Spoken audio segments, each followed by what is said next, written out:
Join me as I take on the challenge of uncovering how Lord Krishna's teachings in the Bhagavad Gita can help us overcome depression.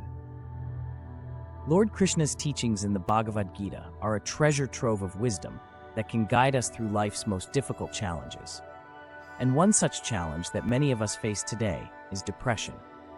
The Bhagavad Gita offers powerful insights and practical advice on how to overcome this debilitating condition.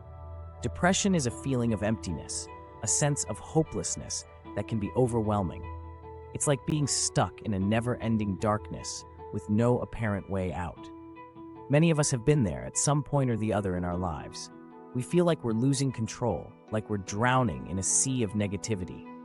We may put on a brave face, but deep down, we're struggling to make sense of our lives. We may try to distract ourselves with worldly pleasures, but the pain and sadness remain.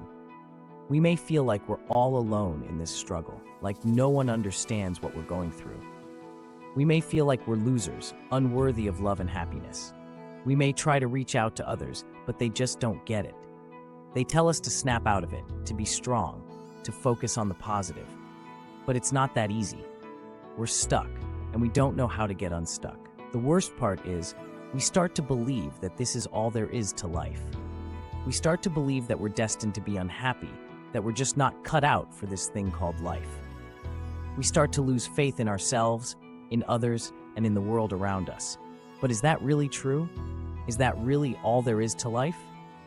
The Bhagavad Gita offers a radically different perspective on life and its challenges.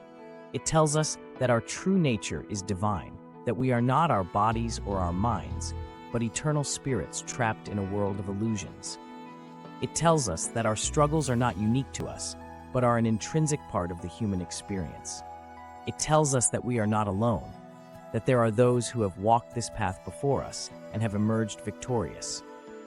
In chapter 2, verse 14, Lord Krishna says, "The impermanent appearance of happiness and distress, and their disappearance in due course, are like the appearance and disappearance of winter and summer seasons. They arise from sense perception, O scion of Bharata, and one must learn to tolerate them without being disturbed." This verse is a powerful reminder that our struggles are not unique to us, that they are an intrinsic part of the human experience. In chapter 6, verse 5, Lord Krishna says, "One must elevate and not degrade oneself by one's own mind." The mind is both the friend and the enemy of the conditioned soul. For those who have controlled the mind, it is the best of friends. But for those whose minds are uncontrolled and who are like enemies on the path of self-realization, the mind performs the function of the enemy. This verse is a powerful reminder that our minds are our greatest friends and our greatest enemies. In chapter 12, verse 13, Lord Krishna says, "One who is not envious, but is a kind friend to all living entities, who does not think himself to be the proprietor and is free from false ego, and equal in both happiness and distress, he is very dear to me." This verse is a powerful reminder that we are not our egos, that we are not our bodies and our minds, but eternal spirits trapped in a world of illusions. The core message of the Bhagavad Gita is that we are not our struggles, that we are not our depression, that we are not our anxieties and fears.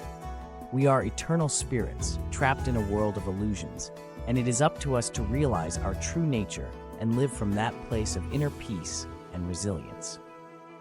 In this video, we've explored the teachings of Lord Krishna in the Bhagavad Gita and how they can help us overcome depression. We've seen how the Bhagavad Gita offers powerful insights and practical advice on how to navigate life's most difficult challenges.